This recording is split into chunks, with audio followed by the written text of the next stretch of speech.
Labvakar, mīļie! Gribēju šodien padalīties ar vienu domu, kas man ienāca galvā un kas man jau ir garām, bet es padalīšos, kā es tam gāju cauri un kā Tēva mīlestība izpaudās. Bieži vien mēs darām lietas, kuras mums īstenībā nav jādara. Un jo smagāk tas mums ir, es runāju par kalpošanu, par to, jo mums liekas, ka tas ir pareizāk. Bet es sāku uzdot jautājumus, un arī mācītājs mums teica, un tāds jautājums uzdev, viņš saka, vai mīlošs tētis grib mūs mocīt? Vai mīlošam tētim ir vēlme mūs kaut kur nospiest, darīt mūs par vergiem, par kaut kādiem tādiem, kas vergo viņam? Nē, taks. Viņš ir teicis savā vārdā, ka viņa nasta ir viegla un jūks patīkams. Un man tas ļoti pieskārās, kad bija pie mums viens dievkalpojums mācītājs par to runāja. Un es aizdomājos par to, un tiešām, vai tad mīlošais tētis tiešām mums dod tādus kalpošanu, kurā mēs mokamies, mēs stiepjam to un nespējam to panest. Un tad mēs dusmojamies, tad mēs atkal esam nekādi un beigās pamet Jēzu, pamet Dievu un aiziet pasaulē. Bet ja mēs uzdodam šo jautājumu, man ir uzdevuši šos jautājumus un man ir vienkārši atbild uz to. Tevī ir ielikts jau no dzimšanas tavs aicinājums.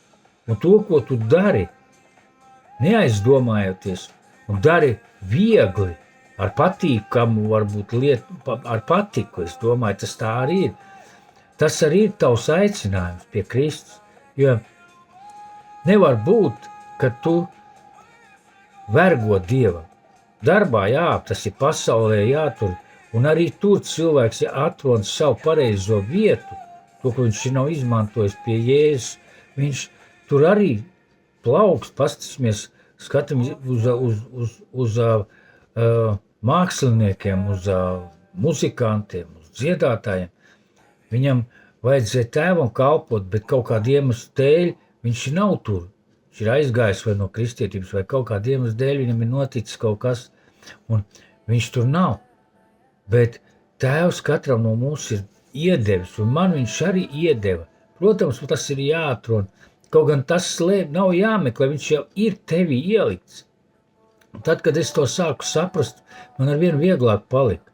Sadāk, mēs uzņemamies tik daudz dažādu lietu draudzē, ka beigās tu nevari pavilkt, un beigās tu sadusmojies, beigās tu sāc pat varbūt lādēt kaut ko, kāpēc tev tas ir jādara, kāpēc tas man nepatīk, es to negribu. Bet Tēvs jau ir devis katram no mums šo savu nišu, to, ko tu vari darīt viegli, bez piepūles. Un tā ir Tēva mīlestība. Es to saprotu, es te arī citreiz aizēju kaut kur šķērsām, bet tad, kad es atkal saprotu, un man vēl pasaka, ka tu dari kaut ko ne tā vai nepareizi, tas ir brīnišķīgi, ka ir kāds, kas tev to var pateikt. Un tad tu sāc saprast, paliek smagi, tad paliek grūti, tad tu vairs negribi vispār neko darīt, tad visa pasauli kā gāžas uz tevi, tev viss nepatīkams paliek. Tikai tāpēc, ka tu nepaliec Tēva mīlestībā, nepaliec tur, kur tev ir viegli. Daudz domā, ka vieglums tas ir kaut kas slikts, bet tā tas nav. Vieglums nav slikts, vieglums taisn otrādi labs. Viņa jūks ir patīkams un viņa nasta ir viegla, tā viņš ir pats teicis savā vārdā. Un es tiešām, kad es to savu kalpošanu sāku darīt, man tas patīk, un tas ir viegli. Un cik brīnišķīgi būtu, ka mēs katrs atrasto to, kas man viegli izdodās. Man tas ir viegli, bet priekš kāda tas ir neiespējami varbūt.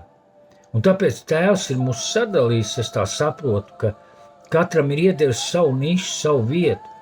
Un viņa mīlestībā mēs paliekam tikai tad, kad mēs esam savā vietā, kad mēs darām savus darbus. Protams, ir laiks, kad tu meklē, ir laiks, kad tu nevari saprast vēl, kurā vietā tev ir jābūt un kas tev ir jādara. Tas ir laiks, kad tu dari, un tad tēta mīlestība ir tev apkārt.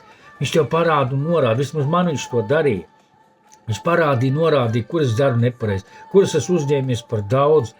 Un viss Sliktākais ir tad, kad tu sajūti šo slikto lietu sevī, tu sāc sajust šo milzīgo smagumu. Tad es sāku pats skatīties un pētīt, kāpēc man paliek slikti. Un tas izrādās, ka es daru kaut ko ne to.